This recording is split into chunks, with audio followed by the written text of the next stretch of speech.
తాకట్లో ఉన్న మీ బంగారాన్ని విడిపించి ఆ రోజు ఆన్లైన్ రేటుకి కొంటాం. Sharma gold company. Suman TV వీక్షిస్తున్న ప్రేక్షకులందరికీ కూడా కార్తీక పౌర్ణమి శుభాకాంక్షలు.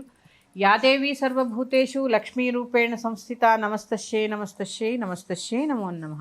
పౌర్ణమి అంటేనే మామూలుగానే మనందరికీ చాలా ఇష్టము. అందులో కార్తీక పౌర్ణమి అంటే చాలా విశేషంగా జరుపుతూ ఉంటాము.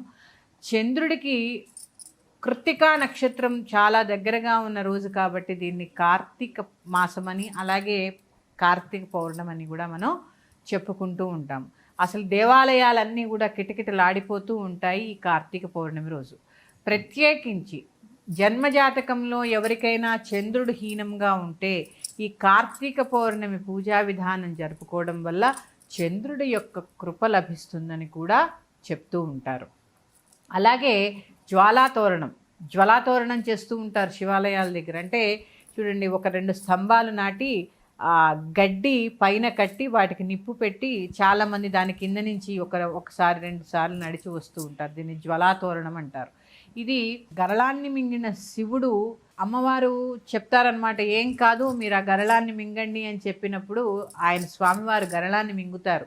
ఆ గరళాన్ని మింగిన తర్వాత ఈ కంఠంలో భద్రపరుస్తారు. ఆ విజయానికి సంకేతంగా అమ్మవారు జ్వాల వెలిగించి ఆ కార్తీక పౌర్ణమి నాడు ఆ జ్వాల కింద నుంచి వచ్చి వెళ్ళారట. అందుకని దీన్ని జ్వాలాతోరణం అంటారు. జ్వాలయ తోరణంగా ఉంది కాబట్టి దీన్ని జ్వాలాతోరణము అంటారు. ఈ కార్తీక పౌర్ణమి యొక్క విధి విధానాలు ఏమిటి? కార్తీక పౌర్ణమి రోజు ప్రత్యేకించి నదీ స్నానము. చాలామంది, మీకు ఎవరికైనా నది దగ్గరగా ఉంటే తప్పకుండా నదీ స్నానం చేసే ప్రయత్నం చేయండి.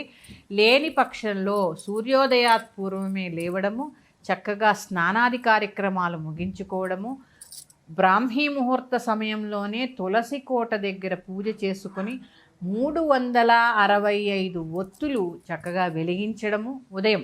అలాగే ముందు తులసి పూజ చేసుకుంటాం కదా మనం, తులసి పూజ చేసుకోవడం, అక్కడ శుభ్రం చేసుకోవడం, ముగ్గు వేసుకోవడం, ఈ 365 ఒత్తులు చక్కగా వెలిగించుకొని ఆ రోజు చాలామంది ఉపవాసం ఉంటారు.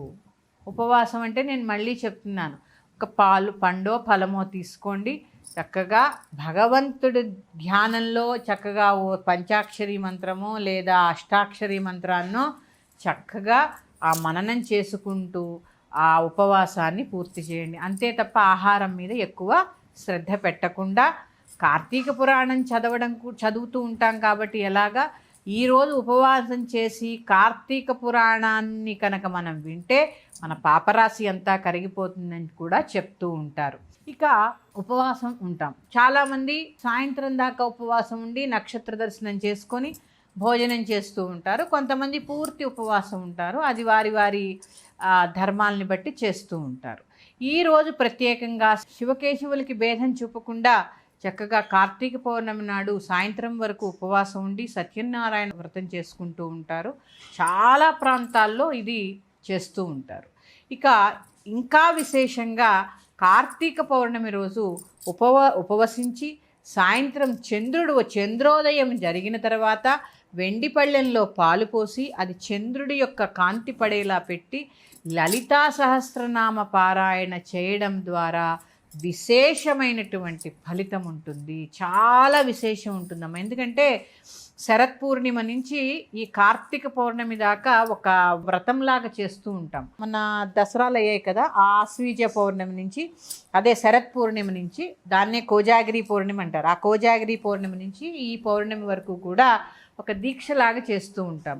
అందుకని ప్రత్యేకంగా చక్కగా చంద్రుడి ఎదురుగుండా కూర్చొని మీకు అవకాశం ఉంటే ఒక వెండి ప్లేట్లోనో వెండి గ్లాస్లోనో పాలు పెట్టి చక్కగా లలితా సహస్రనామ పారాయణ కానీ సౌందర్యలహరి పారాయణ చేయడం ద్వారా ఆ యొక్క ప్రసాదాన్ని ఇంటిల్లిపాతి తీసుకోవడం ద్వారా విశేషమైనటువంటి ఫలితాలని పొందుతారు. ఆరోగ్యం మెరుగుపడుతుంది, మనశ్శాంతి లభిస్తుంది. అలాగే మనం చాలా చోట్ల చూస్తూ ఉన్నాం, పాపం చిన్న చిన్న పిల్లలు ఈ ఆటిజం అనే వ్యాధితో బాధపడుతూ ఉంటారు.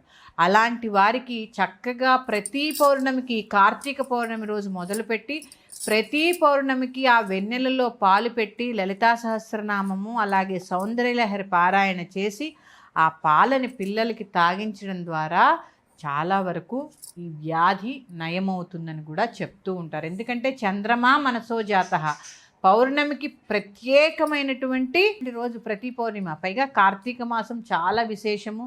అలాగే కార్తీక పౌర్ణమి ఇంకా విశేషము. నేను మీకు చెప్పాను ఇదంతా కృత్తికా నక్షత్రం, అగ్ని సంబంధిత నక్షత్రము.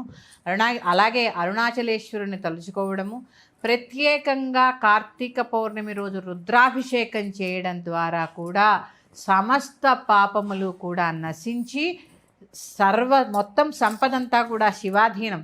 ఎవరైనా ఆర్థిక ఇబ్బందులతో మనం సతమతమైపోతున్నప్పుడు ఈ కార్తీక పౌర్ణమి రోజు కనుక రుద్రాభిషేకం చేసుకుంటే ప్రదోషకాలంలో ఆ యొక్క బాధల నుంచి మనకి ఎంతో కొంత ఉపశమనం ఖచ్చితంగా కలుగుతుంది. అలాగే ఇంకా ఒక్క విశేషం కాదండి, కార్తీక పౌర్ణమి గురించి చెప్పాలి అంటే చాలా విశేషాలు ఉన్నాయి. దీనినే త్రిపుర పౌర్ణమి అని కూడా చెప్తూ ఉంటారు. శివుడు త్రిపురాసురుణ్ణి సంహరించింది కూడా ఈరోజే అవ్వడము చాలా విశేషము. అందుకని చక్కగా సూర్యోదయాత్ పూర్వమే లేవడము, స్నానాది కార్యక్రమాలు ముగించుకోవడము, తులసి పూజ చేసుకోవడము, 365 ఒత్తులు వెలిగించుకోవడము. ఇక్కడ బ్రాహ్మీ ముహూర్తంలోనే జరగాలి, అంటే సూర్యోదయానికి ముందే జరిగిపోవాలి. ఆ రోజు ఉపవసించడము. మీకు వీలుంటే చక్కగా తులసి కోట దగ్గర చేసుకోండి, లేదా దేవాలయానికి వెళ్ళి చక్కగా ఈ 365 ఒత్తులు వెలిగించుకోండి. అలాగే సాయంత్రము దీపావళి రోజు ఎలా అయితే దీపాలు పెడతామో ప్రత్యేకంగా ఈ కార్తీక పౌర్ణమి రోజు దీపాలంకరణ చేస్తూ ఉంటారు. చక్కగా ఇల్లంతా కూడా మళ్ళీ నా నువ్వుల నూనెతో దీపాలు వెలిగించి చక్కగా దీపాలు పెట్టుకోండి. అలాగే చాలామంది కేదారేశ్వర నోములు చేస్తూ ఉంటారు. అది కూడా ఈ పౌర్ణమి నాడే చేస్తూ ఉంటారు. కొన్ని సందర్భాల్లో కొంతమంది ఈ కార్తీక మాసంలోనే సోమవారం నాడు కానీ ఏకాదశి నాడు కానీ అలా వారి వారి వీలుని బట్టి ఈ కేదారేశ్వర నోము కథలో ఎలా ఉంటుందో తెలుసా అండి? శక్తి లేనిదే శివుడు ఏమీ చేయలేడు అని చెప్పి కేదారేశ్వర వ్రతం చెప్తూ ఉంటుంది. అందుకని చెప్పానుగా ఇప్పుడే మీకు అరుణాచలం అంతా ఉంది ఇక్కడ. అరుణాచలం అంటే శివశక్తిమయం అంతా. ఎందుకంటే చాలామంది కేదారేశ్వర నోములు చేస్తూ ఉంటారు. అందరూ చేయాలని ఏం లేదండి, వారి వారి యొక్క సాంప్రదాయాన్ని బట్టి వారి ఇంటి ఆచారాన్ని బట్టి నిర్వర్తిస్తూ ఉంటారు. ప్రత్యేకించి ఈరోజు చక్కగా విశేషంగా లలితా సహస్రనామ పారాయణ మీకు ఎన్నిసార్లు వీలైతే అన్నిసార్లు చక్కగా చేసుకోండి. ఇంటి నిండా చక్కగా దీపాలు పెట్టుకోండి, తులసి పూజ చేసుకోండి. అలాగే ఎవరైతే ద్వాదశి నాడు ఉసిరి దీపాలు వెలిగించుకోలేకపోయారో వారి పౌర్ణమి రోజు చక్కగా మళ్ళీ ఆ ఉసిరి దీపాలని వెలిగించుకుంటారు. అలాగే చక్కగా ఉసిరి పూజ, తులసి పూజ కూడా ఈ పౌర్ణమి నాడు చేసుకుంటూ ఉంటారు. మీకు బ్రాహ్మీ ముహూర్తంలో కుదరని పక్షంలో ప్రదోషకాలంలో చక్కగా అభిషేకాది కార్యక్రమాలు చేసుకోవడం కూడా చాలా విశేషమైనటువంటి ఫలితాల్ని ఇస్తూ ఉంటాయి. అలాగే చెప్పాను కదా, ఖచ్చితంగా ఈరోజు చంద్రుడి ఎదురుగుండా కూర్చొని చక్కగా లలితా సహస్రనామ పారాయణ, అలాగే సౌందర్యలహరి మీకు వస్తే లేదా వినండి. లలితా సహస్రనామం మాత్రం చక్కగా చదువుకోండి. అమ్మ యొక్క కృపకు పాత్రులు కండి. ఈ కార్తీక పౌర్ణమిలో మనం చాలా విశేషాలు చెప్పుకుంటూ ఉన్నామమ్మ. కానీ ప్రత్యేకించి కార్తీక పౌర్ణమి రోజు దానము, దీపదానము, స్వయంపాక దానము, అలాగే అన్నదానం కూడా చేస్తూ ఉంటారు. ఈ దానాల ద్వారా సాలగ్రామ దానాలు చాలా చాలా చాలా విశేషము.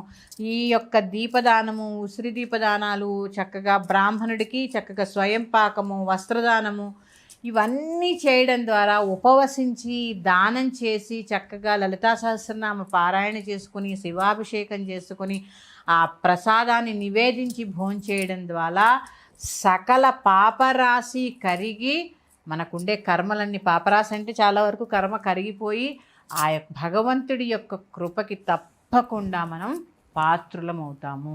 ప్రత్యేకించి ఎందుకంటే దానాలకి కార్తీక మాసం ప్రత్యేకం కాబట్టి చక్కగా ఒక 10 మంది కలిసి అక్కడ వంట చేసుకున్న ఆ చుట్టుపక్కల వారిని కూడా పిలిచి వారికి భోజనాన్ని వడ్డించి అందరూ కూడా భుజించవలసిందిగా చెప్తున్నాను. ఎందుకంటే ఏ దానానికి లేని ప్రత్యేకత అన్నదానానికి ఉంది. అందుకే చాలా అన్నదానాలు జరుగుతూ ఉంటాయి కార్తీక మాసాల్లో.